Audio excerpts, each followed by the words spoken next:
안녕하세요. 법대로 내 맘대로 박찬계 법무사입니다.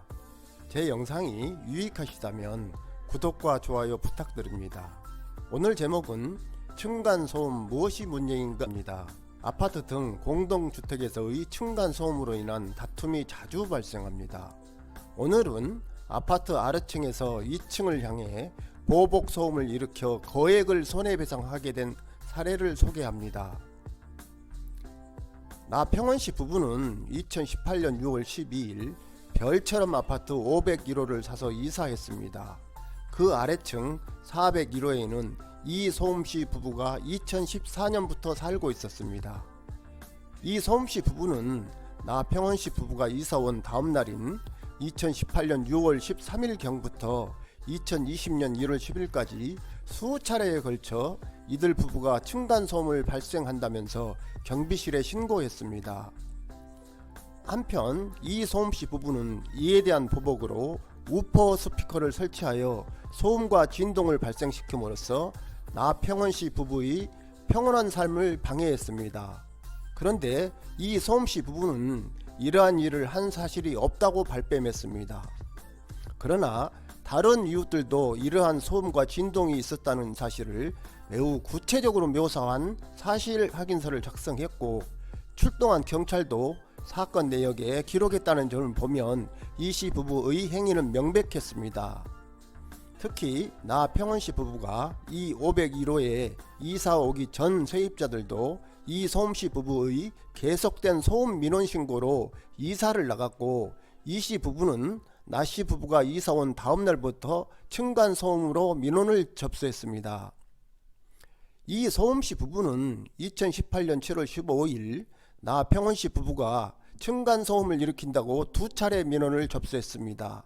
그런데 이때 나씨 부부는 강화도에 있었고 2018년 7월 26일과 28일에도 층간소음을 이유로 민원을 제기했을 때도 나씨 부부는 이 501호에 있지 않았습니다. 이에 견디지 못한 나씨 부부는 이씨 부부의 민원 신고와 보복성 소음 진동을 견디지 못하고 이사온 지 반년 만에 501호를 비우고 다른 아파트의 전세를 얻어 이사 갔습니다. 이들이 이사 간 후에도 이씨 부부는 수차례 층간소음 민원을 접수했습니다. 결국 나씨 부부는 이씨 부부를 상대로 불법 행위에 따른 손해배상과 501호에 대한 관리비, 그리고 새로 이사간 지부의 월세를 지급하고 우퍼 스피커 등을 통한 소음이나 진동을 발생시키지 않도록 하라는 소를 제기했는데요.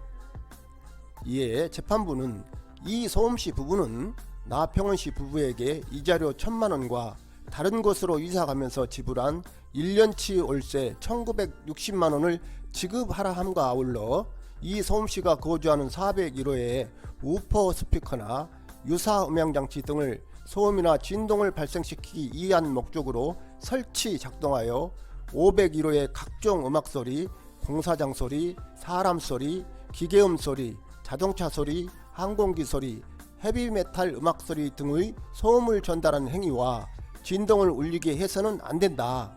만일 이를 얻을 경우 이씨 부부는 위반 행위 1회당 각 50만원을 지급하라고 판결했습니다. 다만 나평원씨 부부가 청구한 관리비는 이소음씨 부부의 불법 행위가 없어 나씨 부부가 생활하게 되더라도 부과되는 비용이고, 나씨 부부가 다른 곳에서 생활한 비용을 이미 손해로 인정하는 이상 501호에 부과되는 관리비에 대한 배상은 받아들이지 않는다고 했습니다. 아파트 등 공동주택에서 층간소음으로 분쟁이 일단 발생하면 이사를 가거나 민형사상 법적인 문제로 비화되어 결론 나기 전에는 좀채로 해결되기 어렵습니다.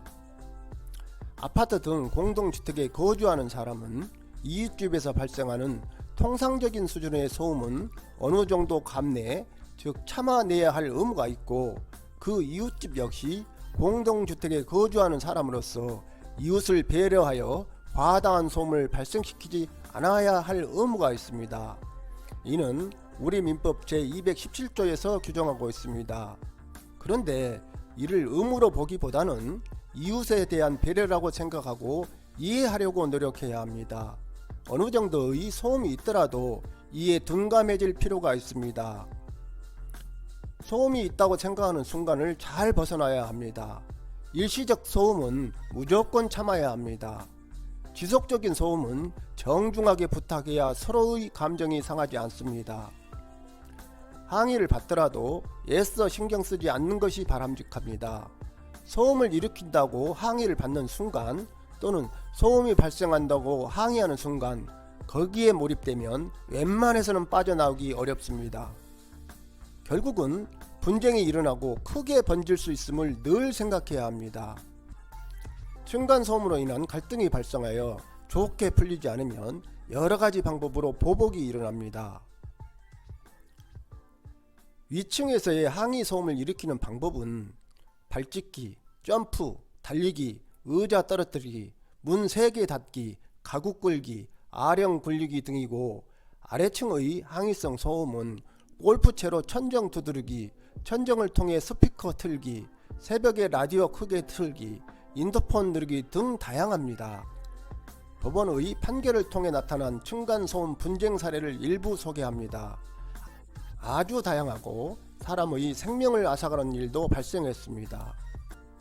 층간소음에 항의하는 아랫집에 부탄가스통을 들고 찾아가 문을 열지 않으면 가스를 터뜨리겠다고 협박하고 가스를 분출시키면서 현관문을 파손한 가해자에게 징역 1년, 집행유예 2년 및 사회봉사를 선고한 사례. 층간소음 문제로 평소 악감정을 가지고 있다가 부부싸움 후 화를 참지 못하고 2층에 살던 피해자를 칼로 살해하려 한 가해자에게 징역 3년을 선고한 사례. 아파트 위층에 사는 사람이 층간소음을 유발하였는지 여부를 제대로 확인도 하지 않고서 층간소음을 항의한다는 명목으로 여러 차례 욕설을 하고 수십 차례 인터폰으로 항의하며 2층 사람의 직장에 민원을 제기하는 등 지속적으로 참기 힘든 정신적 고통을 가한 아래층 거주자에게 손해배상을 명한 사례. 과거의 층간소음 문제로 피해자의 거주지에 침입한 다음 현관문에 스프레이로 낙서를 하고 알 수 없는 물건으로 현관문을 긁는 등 손괴한 범죄 사실에 관하여 가해자에게 징역 6월, 집행유예 2년, 보호관찰 및 사회봉사를 선고한 사례. 다세대 주택에서 거주하는 자로 층간소음으로 인하여 윗집에 대하여 불만을 품고 있던 가해자가 윗집에서 천더제를 지내고 있던 일가족인 피해자들을 칼로 찔러 아들을 살해하고 아버지와 며느리를 살해하려다 미수에 그친 상황에서 가해자에게 징역 20년의 중형을 선고한 사례. 위층에 사는 피해자에 대해 층간소음으로 화가 난다는 이유로 소변을 피해자와 그 소유 차량에 수에 뿌린 사건에서 폭행죄와 재물손괴죄를 인정한 사례. 층간소음 문제로 피해자를 향해 칼을 휘두른 가해자에게 집행유예를 선고한 사례. 층간소음을 이유로 윗집에 찾아가 항의하던 도중 윗집에 거주하는 피해자에게 침을 뱉은 가해자에게 폭행죄를 인정하여 처벌한 사례.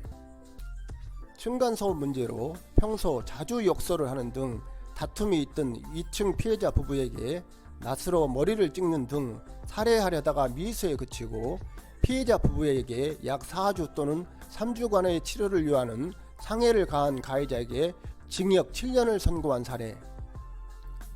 층간소음 갈등으로 피해자 집 현관에 라면 국물을 수차례 뿌려서 손괴죄로 처벌받은 사례.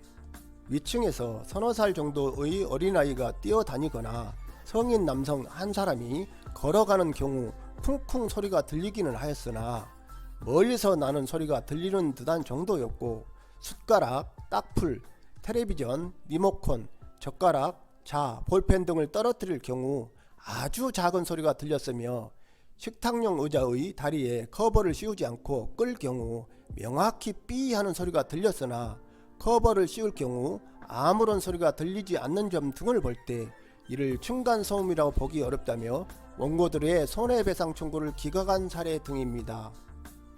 오늘은 여기까지입니다. 감사합니다.